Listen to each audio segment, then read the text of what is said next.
माण तालुक्यातील दहिवडी येथील एका नामवंत विद्यालयातील इयत्ता 9वीत शिकणाऱ्या अल्पवयीन विद्यार्थिनीने बंधाऱ्यात उडी टाकून आत्महत्या केल्याची धक्कादायक घटना घडली आहे। याबाबत घटनास्थळावरून आणि पोलिसांनी दिलेली माहिती अशी की दहिवडी येथील एका नामांकित विद्यालयात सदरची अल्पवयीन विद्यार्थिनी इयत्ता 9वीच्या वर्गात शिक्षण घेत होती।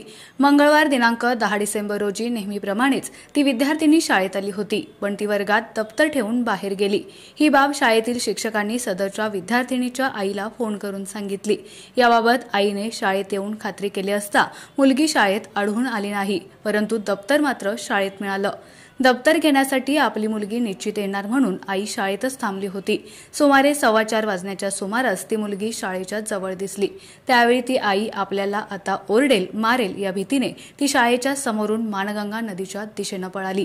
मुलगी पुढे व आई मागे पळत दहिवडी फलटण रोडवरील माणगंगा नदीवरील बंधाऱ्याजवळ पोहोचल्या।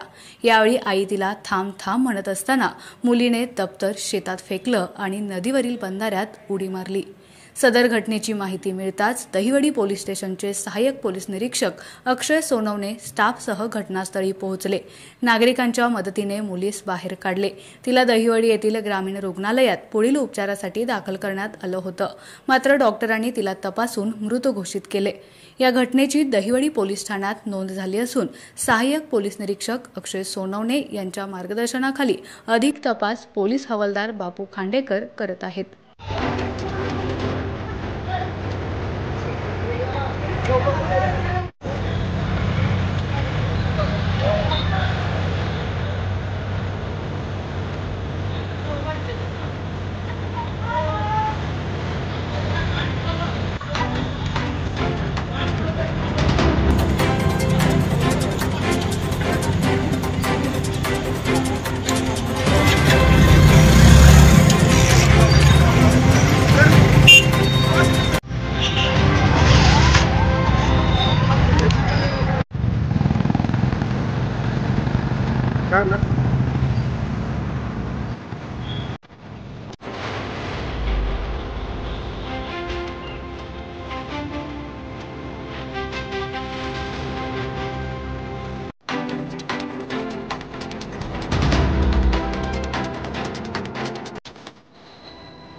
आपला आवाज न्यूजसाठी संदीप जठार।